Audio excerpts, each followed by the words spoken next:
Good evening, Mr. Chairman. My name is Zach Wahls. I'm a sixth-generation Iowan and an engineering student at the University of Iowa, and I was raised by two women.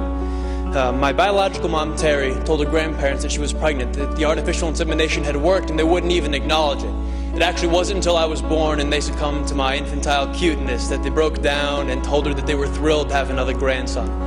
Unfortunately, neither of them lived to see her marry her partner Jackie of 15 years when they wed in 2009. My younger sister and only sibling was born in 1994.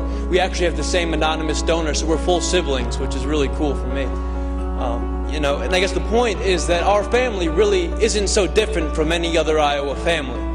When I'm home, we go to church together, we eat dinner, we go on vacations. But we have our hard times too. We get in fights. Actually, my mom, Terry, was diagnosed with multiple sclerosis in 2000. It is a devastating disease that put her in a wheelchair, so we've had our struggles. But, we're Iowans. We don't expect anyone to solve our problems for us. We'll fight our own battles. We just hope for equal and fair treatment from our government. Being a student at the University of Iowa, the topic of same-sex marriage comes up quite frequently in classroom discussions. And the question always comes down to, well, can gays even raise kids? And the question, the conversation gets quiet for a moment because most people don't really have an answer. And then I raise my hand and say, actually, I was raised by a gay couple and I'm doing pretty well. I scored in the 99th percentile on the ACT. I'm actually an Eagle Scout. I own and operate my own small business. If I was your son, Mr. Chairman, I believe I'd make you very proud. I'm not really so different from any of your children. My family really isn't so different from yours. After all, your family doesn't derive its sense of worth from being told by the state, you're married, congratulations.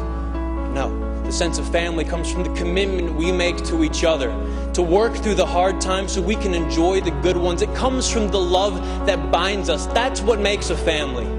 So what you're voting here isn't to change us.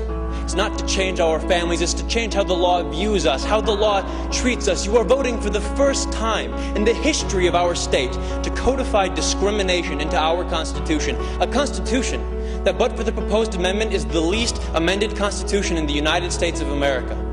You are telling Iowans that some among you are second-class citizens who do not have the right to marry the person you love. So will this vote affect my family? Would it affect yours? Over the next 2 hours, I'm sure we're going to hear plenty of testimony about how damaging having gay parents is on kids. But in my 19 years, not once have I ever been confronted by an individual who realized independently that I was raised by a gay couple. And you know why? Because the sexual orientation of my parents has had zero effect on the content of my character.